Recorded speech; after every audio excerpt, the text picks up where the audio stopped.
Halo semuanya, pernah nggak sih Anda merasa jalan di depan tuh kayaknya tertutup rapat? Nah, ada satu pemikiran yang benar-benar bisa menguatkan kita.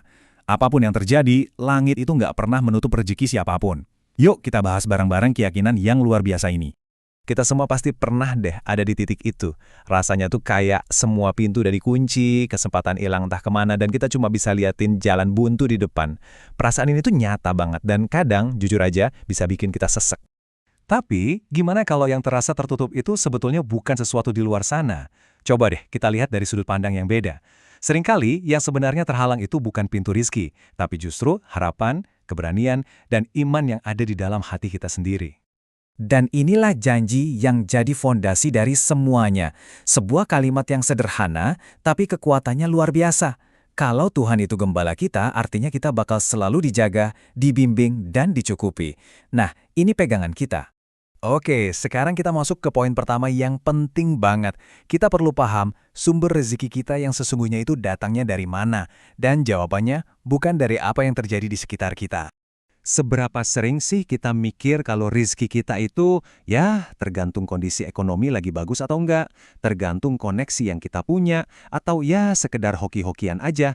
Nah, slide ini ngingetin kita, semua itu bukanlah penentu utamanya. Terus kalau gitu, apa penentunya? Ini dia jawabannya.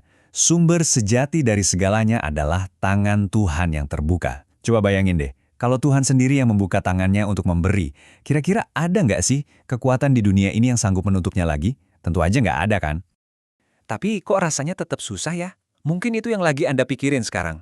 Pertanyaan yang wajar banget. Oke, mari kita bahas kenapa janji pemeliharaannya itu kadang terasa beda sama kenyataan yang kita alami. Nah, ini kuncinya buat ngerti cara kerja Tuhan. Kita kan seringnya pengen sesuatu itu cepat ya kan? Pengennya sekarang juga. Padahal ada yang namanya waktu ilahi. Ini bukan soal kecepatan, tapi soal ketepatan. Pertolongannya itu nggak pernah telat. Dan kutipan ini ngejelasin semuanya dengan sempurna. Kita mungkin cuma lihat satu pintu di depan kita, dan kita berdoa mati-matian supaya pintu itu kebuka. Tapi Tuhan, dengan pemahamannya yang tanpa batas, mungkin lagi nyiapin sebuah jalan lain yang sama sekali nggak kita duga. Sebuah jalan yang jauh, jauh lebih baik buat kita.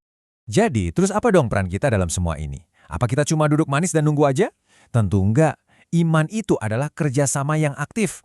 Yuk, kita lihat apa aja sih yang jadi bagian kita? Sederhana, jelas, dan sangat bisa kita lakukan. Tugas kita itu ya melakukan yang terbaik yang kita bisa, dimanapun kita berada. Kerja dengan tekun, jaga integritas kita, dan yang paling penting, jangan pernah menyerah sama yang namanya putus asa. Ini poin yang penting banget. Ayat ini bukan berarti kita nggak usah kerja ya.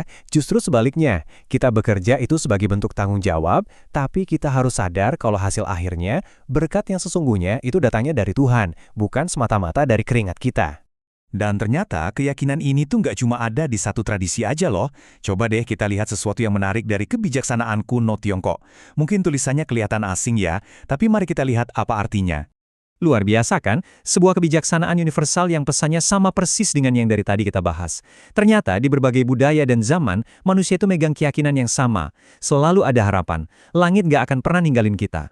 Kita lihat pepatah kedua, yang ini bahkan lebih dalam lagi, karena menghubungkan kehidupan itu sendiri dengan adanya jalan keluar. Wah, ini penegasan yang kuat banget. Artinya, setiap napas yang kita hirup itu adalah tanda kalau masih ada jalan yang disediakan. Selama ada kehidupan, di situ ada harapan. Tuhan gak mungkin ngasih kita napas tanpa nyediain jalan untuk kita lalui. Dan yang terakhir, pepatah yang sangat praktis dan nyambung banget sama yang barusan kita bahas, tentang tugas kita. Lihat kan gimana ini semua terhubung dengan sempurna?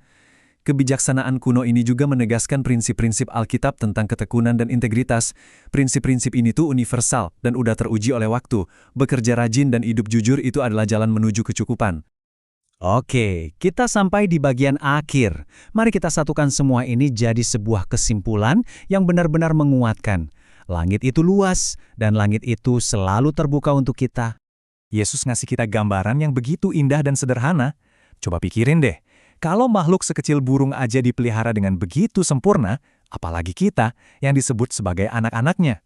Ini adalah undangan untuk benar-benar percaya pada pemeliharaan Bapa.